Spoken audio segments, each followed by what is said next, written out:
Just like every girl, sometimes you wake up and there's something red in between your thighs. Um, but I guess to me, my story was a nightmare. I was in class. Um, I was in P7. I was in Uganda. Um, the 12-year-old me was seated, and her, her light green uniform got all wet. So the teacher, I was going to call him a lecturer, but teacher, I would never forget his name, Douglas. It's like, Esther, why are you facing down? I'm like, I'm okay, whatever, you know. And he calls me in front, thinking I'm one of those girls that are badly mannered. They're trying to lie down in class where everyone is focusing in class. You guys. I always think about it and I'm like, wait, that happened? But yes, it happened. I stood up and I came up front. You can imagine all the boys are like, boo, whatever. Like they were screaming, and it was a nightmare. Immediately, I stood up front. I ran out of the class, and I didn't come back for 5 days because I couldn't take it. My sister would come home and she's like, they're still talking about it. You better wait. So I waited for 5 days, but they were still not enough. I was the news of the assembly. So when we talk about this thing, to me, it's personal. Now, I have two pieces. Let's start with the first one. I will not forget that day when the clock clicked womanhood. I had become exactly that, what I feared, a woman. It wasn't anything I imagined, for the one that was supposed to teach me all about it had left me. My mother had abandoned me. She left me with nothing but my brothers, those that knew nothing but mock the femininity whose branches were starting to be visible in me. Now back to the clock.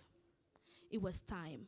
It was my moment to be embarrassed. See, Teacher Douglas wasn't going to leave me alone. He insisted I stand up and come to the front. I shook out of terror, but there I stood. The clock, womanhood. It was a stain they were laughing at. My skirt was light green but with a red circle of stain that since then marked my history. Little did I know my beautiful journey had begun. It wasn't a bad stain, it was a beautiful symbol of womanhood, a prowess, a strong creature I had become. Little did I know that that red art in my uniform wasn't something to be ashamed of but a gift to embrace. For I am a woman, and there stood the clock again, womanhood. Walked the journey of shame that day, the journey that I was supposed to be crowned for. If you take me back, I'll get the little me a trophy on that day. The goddess in me would fly with pride. The woman in me would jump with joy of the gift of bearing I had received on that day. I am a woman and everything it comes with. Even the river that flows through me monthly is a reminder of what a sculpture I am. What I am, a portrait. I am a piece of art that the creator took his time to put together. As he dipped his brush in paint to draw, he set everything right in its place with his brush. And when he reached at my womanhood, the artist made such a beautiful feature that is a wonder to so many. Now, I am a pottery. He molded me with nothing but diligence. I am delicate. Please hold me carefully. I am a jewelry one that glitters from afar. I am a flower whose petals are like no other. I need to be watered for. See, I'm not just a plant, but I am a flower, one with sweet nectar. So be careful. My seasons come every month and they need me healthy and in good condition. I'm sorry, but I need all the essentials to grow. So water me. Put me in a place where I can access some light. I need that oxygen as well. I need to be in a clean and comfortable place. And there I stood. The clock again. Womanhood. The bell had rung again and again and again and again, and it became my song, a song that I sang every month. For days were uncomfortable, yet I had to assemble myself to the doctor to see if there was something wrong with my cycle. You all know that. You all know if your cycles don't come right. You all go running to the doctors. Am I lying? So the artist whispered to me, "You're beautifully and wonderfully made. That pain, that bloated stomach, that backache should be an everyday reminder of you being my creative piece. In you lies life. The red note on your door that knocks on your door monthly is a throne to embrace. So hold on tight to the queen that you are." And there I stood, the clock of womanhood. Now you will repeat after me as we finish this. I am. Ladies, I am fearfully and wonderfully made. Thank you. The next poem, I imagined periods as love. It's crazy, right? Yeah, but I imagined it as love. Something that hurts us sometimes so badly, but we never want to miss it. We never. You've been in that toxic relationship, but you still hold on it. So a period is like there's the toxic relationship with ourselves that we do not want to miss, because otherwise then it's a problem. Right? Yeah.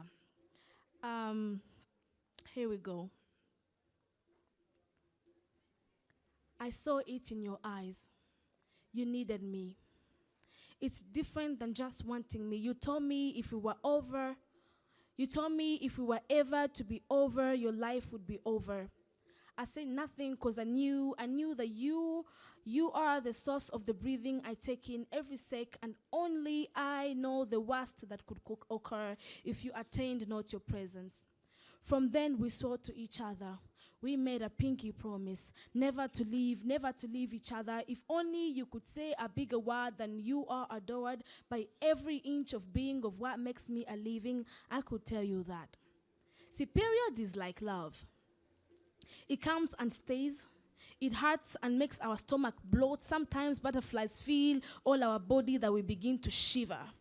It makes us cry and changes our moods. One time I'm craving for ice cream, the other I'm craving for chocolate. I love it black, but white looks better, so just give me nothing. I don't want to eat anything. I believe that's why we call it periods. It comes time to time and changes sometimes. However, it pleases without a reason, sometimes like our lovers. Menstruation is like so deep. Regardless of how much it hurts, I would never choose to live without it, for it makes me a normal living being.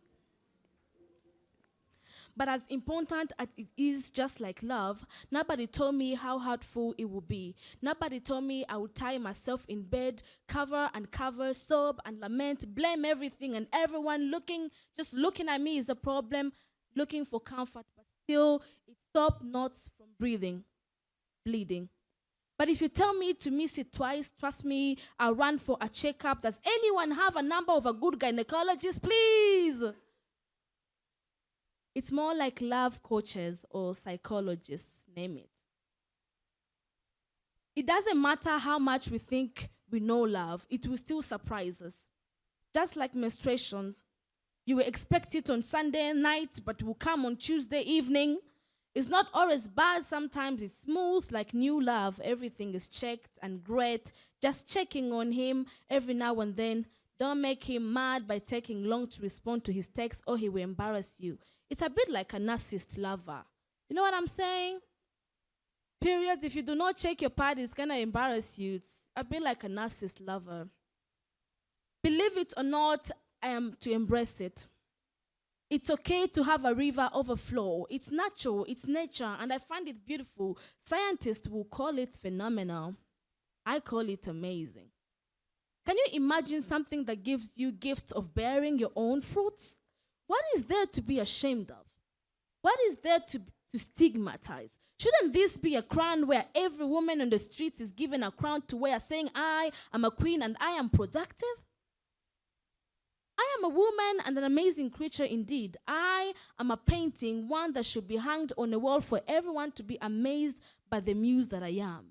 Not a shame. Why should we keep silence?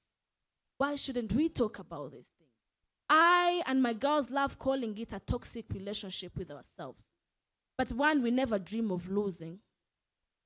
I will give you excuses every time of we and I, him and I are in love and is supposed to be the perfect. He's just imperfectly perfect. He's mine. This is the same way periods are. We'll give excuses of them. Dear menstruation, I'm forever grateful for the day we met. Not really, but it was the beginning of us and we didn't even know it. Also, hey, I don't know what your schedule is looking like for the next 30 years, but I'd love to grow old with you if you're free because I want my own babies. Have a good evening.